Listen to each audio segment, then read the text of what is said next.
Hello everyone. Welcome to Easy Java Integration Testing with Testcontainers, or simplifying integration tests for enterprise Java.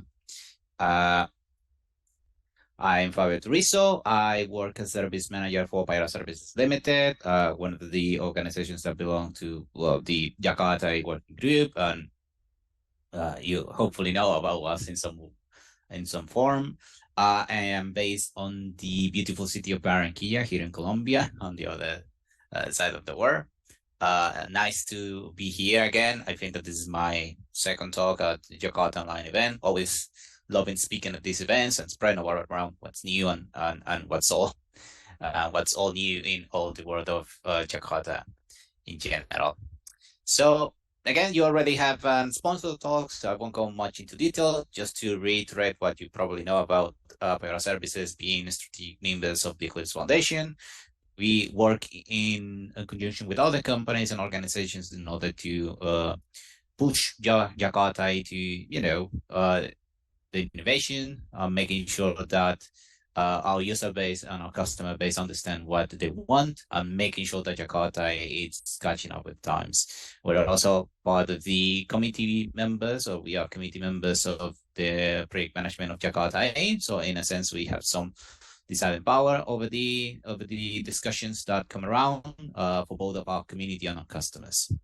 And having said that, let's go.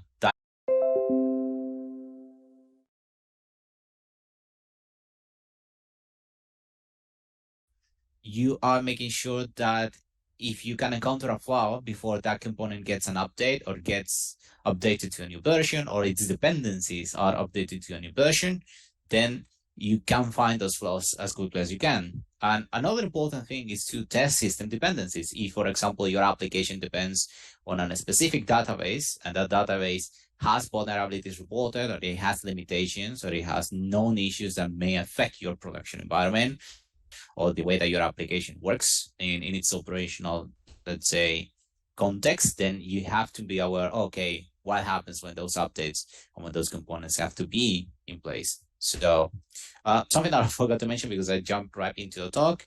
If you have any questions, please save them for the end of my talk. I'll be very happy to answer any questions that you guys have. So going back to this again.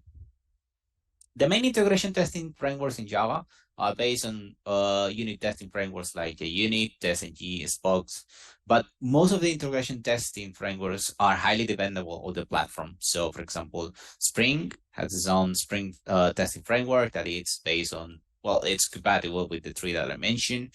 There are other frameworks designed with their own testing solutions, and some of them are compatible with other solutions. And of course, there's always the prevalence of running mocking tests. In the case that you may or may not be aware, let's say, premise of mocking a test is to simulate interactions between components without the need for you to have a proper component or a proper dependency in place. You don't need to run a server or to run a complex system in order to test how they work. You simply simulate how they interact between each other based on some preconditions, which is not necessarily bad, but for real world testing or for a real-time scenario, it's not the best, because you are simply making sure that a simulated condition works in the way that you intend to.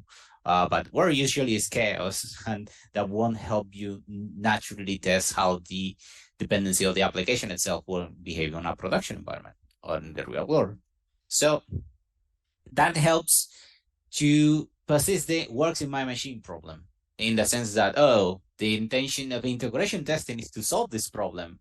And sometimes integration testing becomes this problem as well, because an integration test can run in a machine and it can fail on another, or it doesn't have all of the necessary requirements or the necessary dependencies to properly run correctly. So that this is just simply translating the issue from one environment to another. And there are a lot of challenges for enterprise Java. Jakarta, in particular, and microprofile lack proper tools and a proper testing framework at the moment that is part of the standard specifications. There is nothing at the moment that has been prepared, but again, now that Jakarta is fully open source and the community is working towards a common goal of getting it to where it needs to be, then maybe in the future we'll start seeing some proposals of specifications. But in the meantime, there is nothing that can help us standardize testing or provide something that you can use in order to test multiple environments provided by multiple Jakarta vendors. Middleware size footprint has been reduced a lot, which is good. Before, application server runtimes were super heavy and they were big. Now they are relatively small in the sense that, yes, they are still under 100 megabytes, even closer to 50 megabytes, most of them. But that is not necessarily bad because the cost of storage and cloud native storage is not necessarily that expensive. So that's something that can help as well implement environments where you need the middleware to be available. But the main challenge is that complex environments have lots of dependencies, especially cloud native applications that depend on third-party services like an authentication and authorization solution or an identity platform that require relational or NoSQL databases to be there, available in order to store information, file systems, or cloud native storage solutions, or things like that. And when you are testing an application that has multiple integration points, in order to establish all of that integration, it can take quite a while to run the setup. So on the Java enterprise ecosystem world, there is a common or known solution known as Arquillian. It was developed by JBoss a while back. I think it's still part of the overall ecosystem of JBoss tools. And it's focused on creating a vendor agnostic kind of way of testing Jakarta components, in that you create something called a shrink wrap test, and that test is prepared against a container specific adapter. You make sure that all of that is set up before a test suite is ready to run. Then you run the test suite and making sure that that prepackaged application plus runtime environment gives you results that you want for your test, which is not necessarily bad. But in these particular cases, for example, you want to test a Jakarta runtime, you need a container-specific adapter for that runtime. And if it's not available, then you have to write it and maintain it yourself if that's something that you want to base on your integration testing environment. And this adds complexity in writing tests, because not only you need to make sure that your tests are written in a way that you can find the issues in your applications, especially when integration testing is concerned, but you also have to be concerned in setting correctly the packaging of these applications and making sure that the conditions are met for the Arquillian test to run correctly.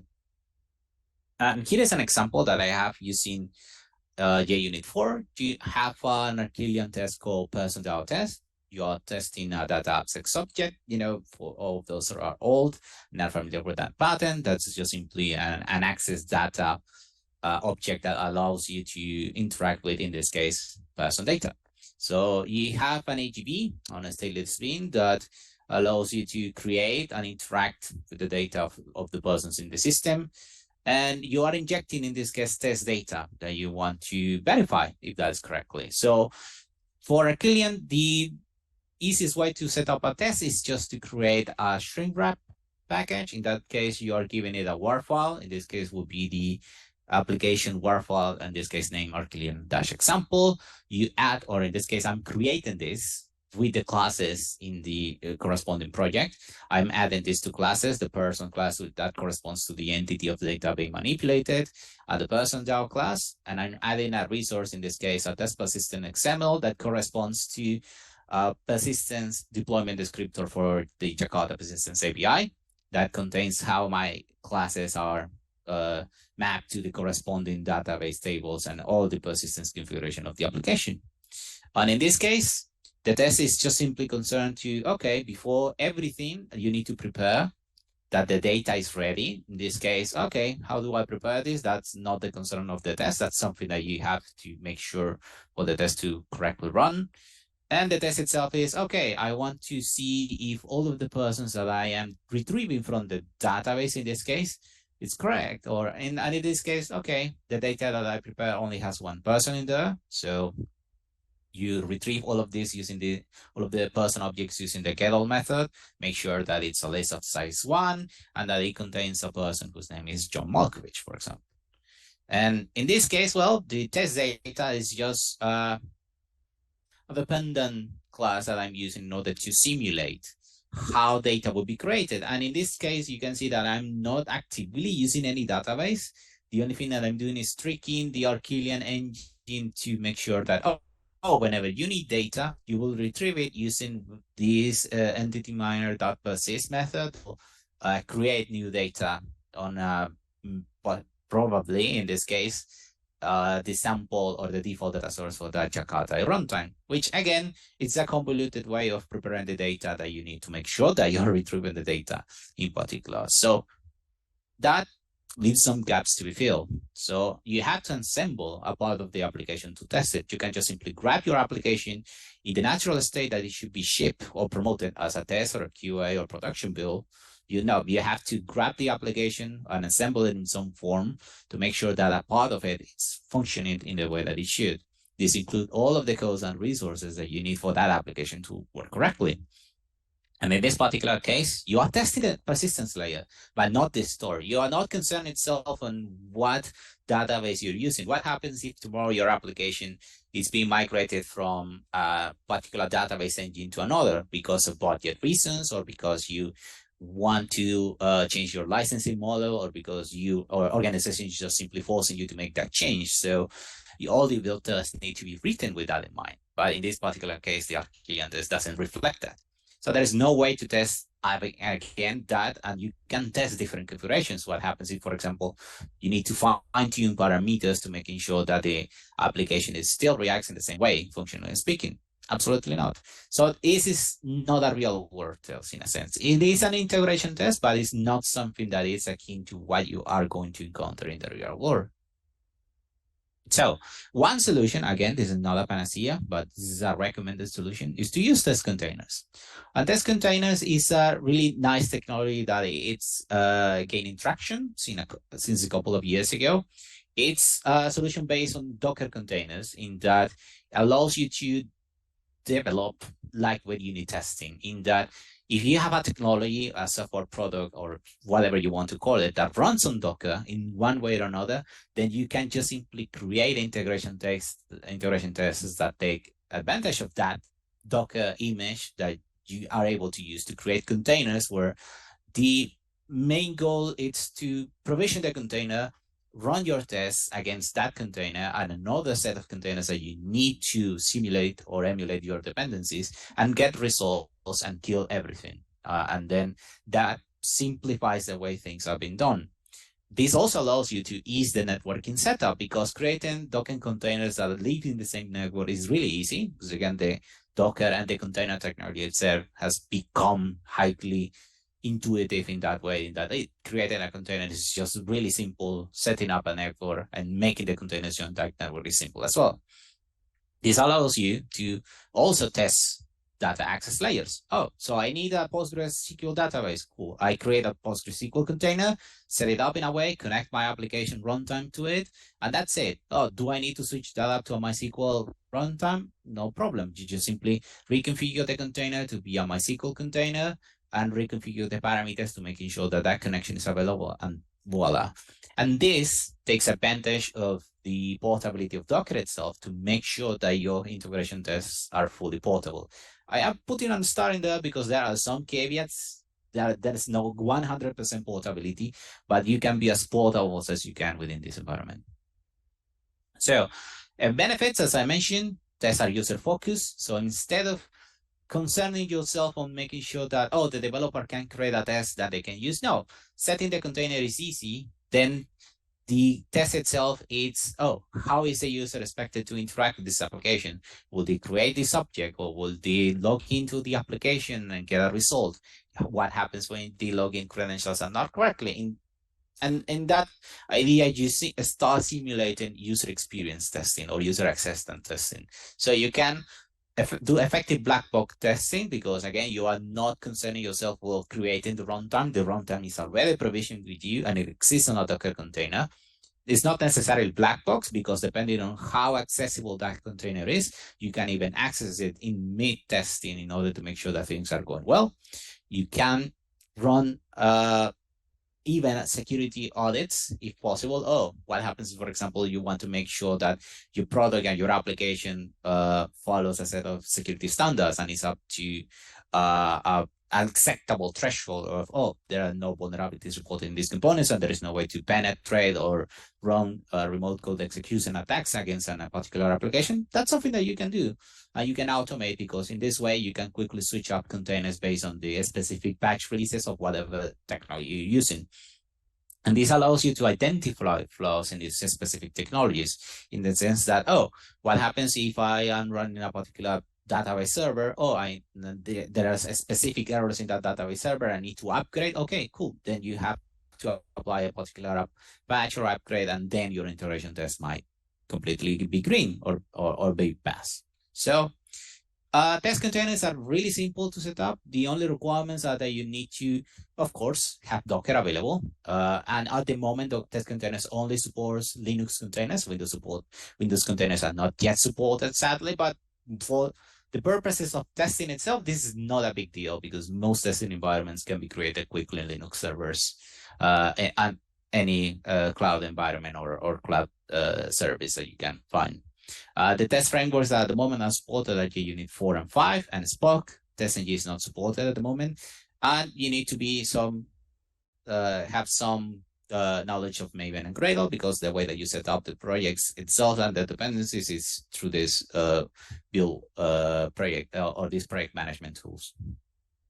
So to get started in Unit 5, you only need to add the dependencies for the unit. In this case, I'm using the API and the engine on version 5.8.1. I know that this is not the latest, but for the purposes of the demo that I'll be showing, that's what I'm using. Testcontainers itself at the moment it's up to version 17.6. So in this case, this is no far off. You need to add the corresponding Testcontainers API and the corresponding JUnit Jupyter integration with the technology, which is this case would be JUnit 5. So how do you set up a test container? It's really simple. On a test suite that you write, that test suite needs to be annotated with add test containers. This is not a mandatory solution, but this will allow the test containers engines to manage the lifecycle of your containers in a way that it's simple. Once you run the test, the test containers engine will start all containers and they will kill containers once the tests are run. Basically, some considerations. This way, you don't need to manually start and stop your containers. If you have that particular need, depending on your requirements or whether you want to structure an integration test, that's something that you can do, but this is not mandatory.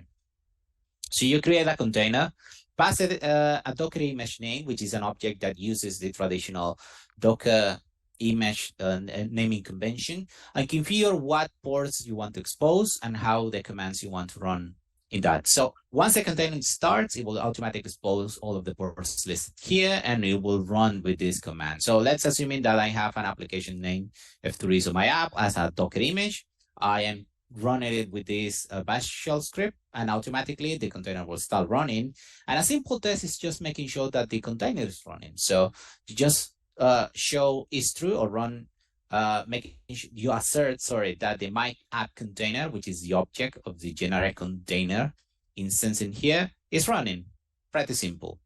A more complex case is that, okay, you want to make sure that once your container is running, you can get a response from an HTTP endpoint or a REST service in this case. So you fire up, okay, I want to get the URL, then fire response and get a status. I'm making sure that I'm getting to okay. And then you can just simply do, assert equals that, whatever response I'm getting is that. But we have to be careful of this, because since this is Docker we're talking about, the containers will run on different processes than the process that is running the tests themselves. So that doesn't mean that once the container is started, you will automatically get a reply, because whatever technology you're using in this particular case, a server runtime, it might not be ready once you want to get responses. So you have to wait for that condition to happen. And Testcontainers has the API to do that in the form of a wait strategy. And a wait strategy is just simply letting the container, or that in this case, the test container engine, know that, hey, once this endpoint, my app ready, it's responding with a 200 code, then that's when you'll know how to start or when to start running the tests themselves. Otherwise, you'll have to wait an indeterminate number of or a specific amount of time until the container is ready to run the test themselves, because otherwise it's still getting provisioned. And that's important because depending on how fast or slow the runtime that you are dealing with this will vary. So you can also wait for a specific log message on the output of the container, and that will simplify the way that the container is running. What about dependencies? So dependencies are important because in this particular case, let's say that you want to connect your runtime to a database. Let's talk about a MySQL database. And in this example, I am creating another container called DB container, and this is a container based on MySQL 8. I am configuring it using some default settings, a root password, a username, a password for that username, and a database name. And importantly, I want this container to be speaking to my runtime or be accessible by my server runtime. So I need to put this container on a network, and the Testcontainers API allows me to quickly create networks using the network interface. I can put new containers that I create on a network and give them an alias. And this alias will allow other containers to find the services and ports in those containers by a hostname. So let's say that back to my app container, I am then configuring that same container on the same network, say, oh, it will depend on that DB container, meaning that this container won't start and won't be provisioned until the first one is ready, or at the very least has been started. And then I can configure my application with whatever, and the preferred way is usually environmental variables, so system properties, but I am establishing, oh, the database server will be located at the alias of that container, and I'm provisioning all of the other attributes and settings that I showcase. This way I can quickly connect two containers on the same network and allow my runtime to use a database with no difficulties.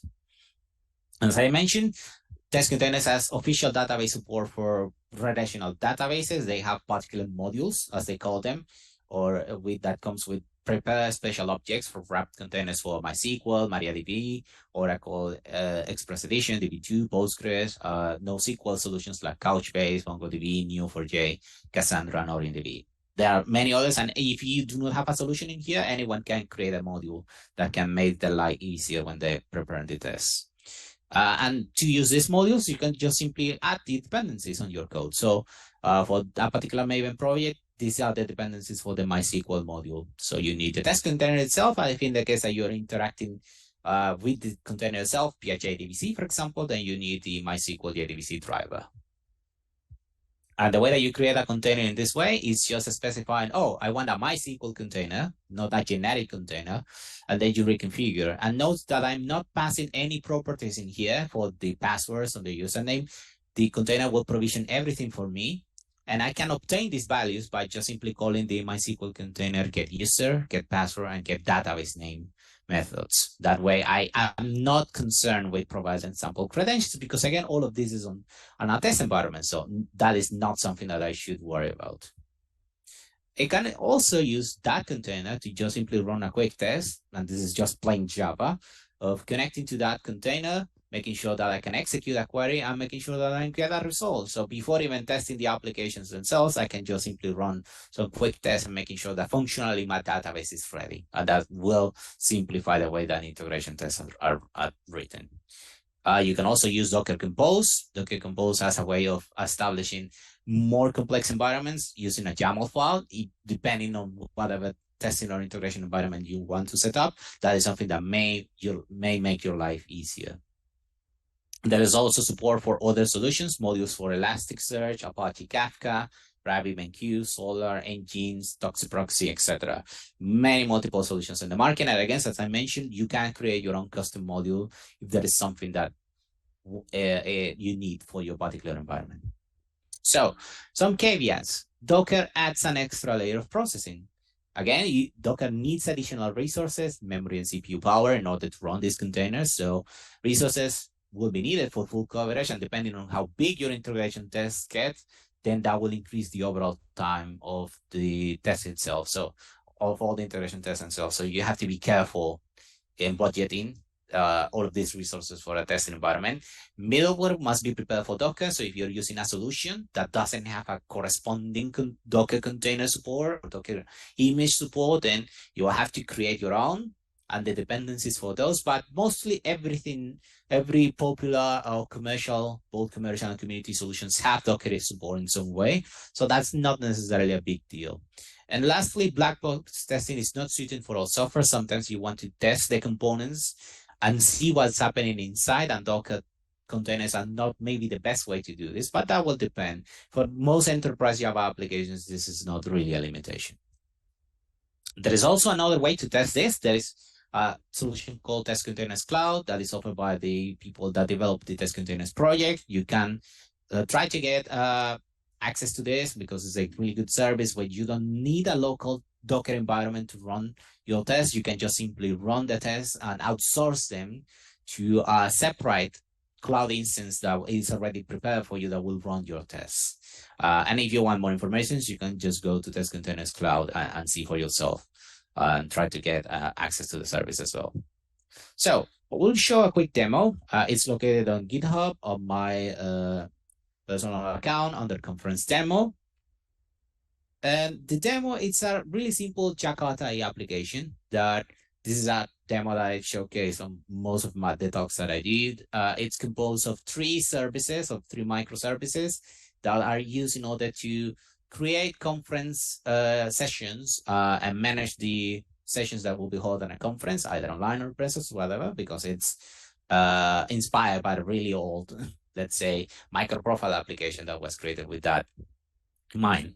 So these three microservices are a session service that will allow you to create the session talks, and a speaker service that will allow you to create and manage the data of the speakers, and a bot service that will allow people to log in, attend talks, and rate how these talks went for them, if they liked them or didn't like them, and provide any feedback. And in order to test all of these services, I have created a separate module called Combined Test Module. And it will contain the integration tests that I want to showcase. So in here, you can see that the speaker service, to take an example, is a really simple application that contains JAX-RS resource definition. Sorry. And as you can see, this uses an application path. Nothing complicated. It has an API endpoint of a speaker resource that will allow you to create speakers, and I will allow you to see the data of the speakers, check that the speakers exist. It also contains some neat micro-profile open API definitions. It contains an entity that is a Jakarta persistence entity that will allow users to create speakers. And the way that is defined is that it uses a persistence XML deployment descriptor to use the default data source, in which, in this case, for the purposes of this demo, I will be using PyRMicro, which is the Jakarta runtime that we use for testing microservices in general. And as you can see here, if I go to the definition of my project, you can see that I'm using version 0.23. Well, technically it should be 0.4. I changed that on the test, but not on the project parent itself, definition itself. So simply switch it here. The application is using technically JDK 11, but I could just simply quickly switch it to JDK 17. And unfortunately, I didn't have enough time to update this application to Jakarta 10, even if at the moment we have a compatible Jakarta 10 runtime for PyRMicro, but I haven't had the time to verify that all the tests are green at the moment. So that would be a really good point for our future talk. So at the moment it's using Jakarta 9 and microprofile 4.1. So in particular, the session test service, the session service behaves mostly in the same way. So I will be jumping to the boat service. And this one is a bit more complex in that it uses a definition for a data source that depends on a MySQL database. So in this case, this application doesn't use the embedded data source. It uses an external data source for a database that runs MySQL. And it requires a database user, a password, and a JDBC URL to be configured in this way. So I can externalize the configuration of my data source once I deploy the service on PyRMicro. And in particular, these services also, this one, the both application service, will require the session service, because in order to both for sessions, you need to create those sessions and query the data of those sessions. So these three services integrate with each other. The session service depends on the speaker one, and the post service depends on the session one. So there is a dependency of source. So let's quickly show an integration test. Let me show the speaker test in this case. So how do I create a quick integration test in here? So I am creating this speaker service test class. As you can see, it is annotated with @Testcontainers, which will manage the way that my containers created in here are started and stopped automatically on the test themselves. And it has multiple tests that I can quickly show. So I need a container, and the way that I create this container, as you can see, is I create a generic container instance called speaker service. I'm using the Payara micro image. In this case, this is a static field in another interface that is just a Docker image name created from the standard Payara micro image for Payara 5.2022, which is our community edition 0.4, that has JDK 17 support. So technically, this is a Payara micro 5.2022.4 that runs on JDK 17. So back to the code in here. In particular, you can see that once I create a generic container, I can configure the way that we want. So I want to expose HTTP port 8080, which by default is the HTTP port that Payara micro exposes. Then I have to copy the deployment of my application to that container, because that's how Payara micro and Docker works. So I deploy this application by just simply grabbing a mountable file. This is just a way of mounting a local file to the file system of the container. So I just create a mountable file instance and pass it a host path. In this case, all of the files, all of the WAR files for the services are in the target wars file, as you can, wars folder. And as you can see, there's a speaker, both, and session service. And then I just pass that over to the with copy file to container method, specify a container path wherein the container will be put, and that way I can deploy that applications once the container starts. I have to instruct it to wait for something, and in particular, it is a bit weird to see an application WADL file in this time and age, but this is a standard property that Payara micro uses in order to know when an application will be ready. Once this application WADL endpoint is ready, and you can get an whole status code from that one, then you know that your application is deployed and it's ready to receive requests. So you deploy the application by specifying, I want to run this Docker container with this command, deploy or Payara deployments microservice speaker var, and that's it. I just simply give it a context root, and that application should be deployed immediately. And let's see how it looks. So I have Docker running. Let me run my speaker test. I'm gonna quickly show 8, 7, 6, 5, 3, 4. Yeah, there we go. And in here, you can see that Testcontainers is run the suite. Once Testcontainers start, you can see that it's using Docker Desktop because it's running locally. It's specifying the API and the server version that I'm using. And you can see that it will start the container for Payara micro 5.2022.4 JDK 17. It's waiting 60 seconds for the URL that I mentioned to be ready. And again, it automatically maps the port because that's something that you can do. Once the container is ready, then the test will start running, and you can see, they're all passing because that's how it's configured. Interestingly, I have configured my test to run in a particular order because I'm reusing this container. Testcontainers allows me to run whatever container I create, and as an instance variable will get started and stopped for each test method of my test suite. But that's a bit too much and a bit overkill because I want to create a speaker, verify that I added it, then get the data, and then verify that data that I haven't put in there, it's not in there. So if I define the container as a static field of that or a static variable of that particular test suite, then the container will be created once and then it will be started once before all the tests are run, and then it will be stopped once all of the tests are completed. So I'm reusing the same container for that test suite. Pretty simple to do.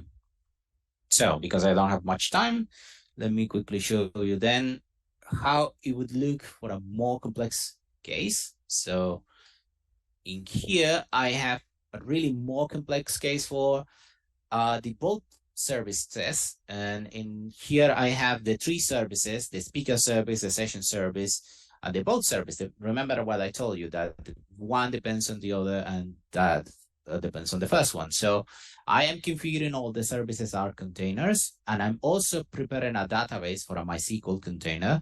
And as you can see here, I'm using database for MySQL 8.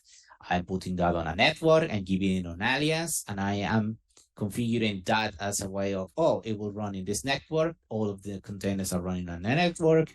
The speaker service gets a particular alias, the same for the session service.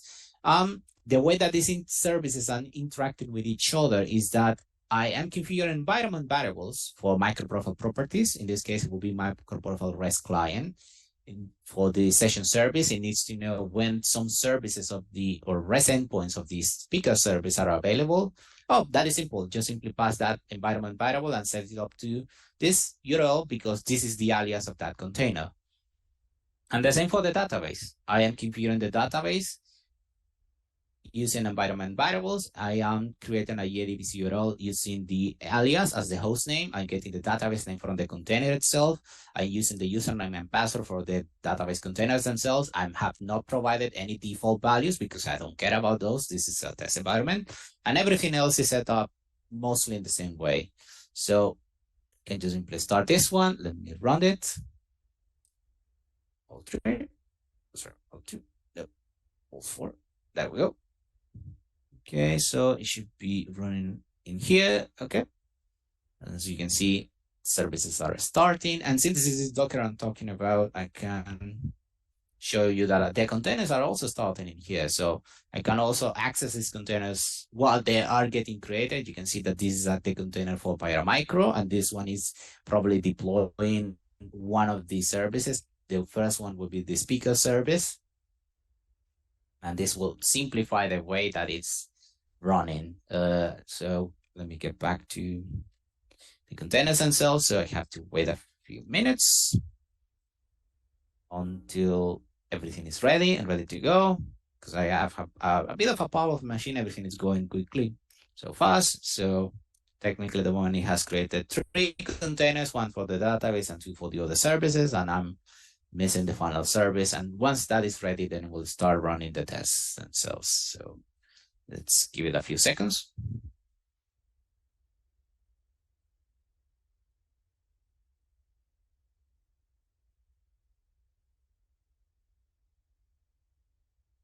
So if I can quickly show you here. Yeah, I have the 4 containers. There is another container called Testcontainers Requirements. Requirements is the internal agent used by the technology to coordinate communication between containers. So you can ignore that one. This is the database. This is one of the services. And as you can see in here, it's, I think that, yeah, this one, it's deploying the microservice boat. So technically this container is ready, and that means that all the tests should be running. As you can see, I have 3 green tests, 4, 5, 6. All of the tests are run. And if I go back to my containers, they are dead mostly. The real container is the last one, and it should be getting a stopping up in a few details. Yeah, because everything has been disconnected. Oh, there you go. That's removed, and yeah, everything has been cleaned up. In a matter of few seconds, I have created a really complex test container environment, and that allows me to test in reality what I want to do. And a fun thing is that I can quickly show you. Let me run the terminal. So can I do that? Alt 8, Alt 7. No, I think I won't have enough time. So let me quickly do this. Exit presentation mode. So I can create or simplify my code by doing this. This is something that I have on a separate branch in this code. So let me quickly go back to presentation mode. And instead of creating the containers in that way, I can create my own container, which I have done. I have created my microcontainer class that simplifies the way that I am preparing the container. So instead of setting up a deployment file and specifying, oh, I want a mountable file and I want it to be located in here, I can just simply specify a method like, oh, I want to create my container with a specific deployment and give pointer to a file name. And I want to put the container on a specific internal network and alias. And that way, I don't even need to specify how I want my container to start, because inside the microcontainer class, I had set all of this up. And the way to create my own module in a way, it's simple. My microcontainer extends generate container, which is the class from Testcontainers API. And that's it. Everything else that I have configured in here, it's for simplicity. It allows me to specify how I might want my containers to be started, all in the sense that I'm testing the technology itself. So the demo, it's really quite simple. Okay, so to finalize this, then we go. In summary, Testcontainers ease up writing tests. They simplify dependency management, allow real-world testing, because I am testing the technology as it is. I'm not assembling parts of the application, not simulating things in a simpler way. I really have portability as my priority, because if it runs like this in a Docker container, nothing prevents me from shipping out my runtime as another Docker container on a production environment or a CI system or whatever. And I can allow enterprise Java to have a vendor-agnostic testing framework, because this is not necessarily the technology itself, or the technology is whatever Jakarta vendor I want to use, and the test and the container, and the tests themselves are written from an outsider perspective on how that application works. So, okay, thank you. I don't know if you have any questions. Yes, we do have one question for you in the chat there. Sure. And that is, if you have a legacy application or an application that is not Docker ready, can you still use test containers for the integration parts of integration tests? Yeah, it would be much difficult, because technically every runtime, every legacy runtime can be Dockerized in one way. The resources to do that would be extremely difficult, because again, all the technologies are more heavyweight. They have a bigger footprint. The requirements and probably they were designing for different architectures now that everything is more homogeneous in a way. So it's not to say that it's impossible. It can be done.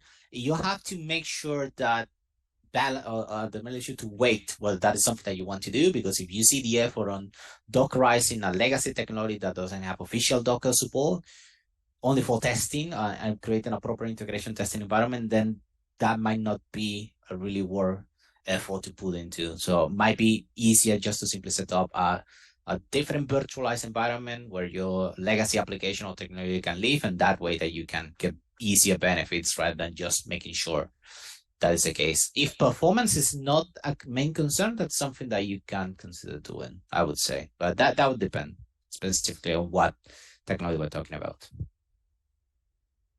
Okay, thank you very much. And if anyone has more questions for Fabio, he's going to hang out around in the Slack or in the chat afterwards. So you can just ask the question there, and Fabio will probably answer them.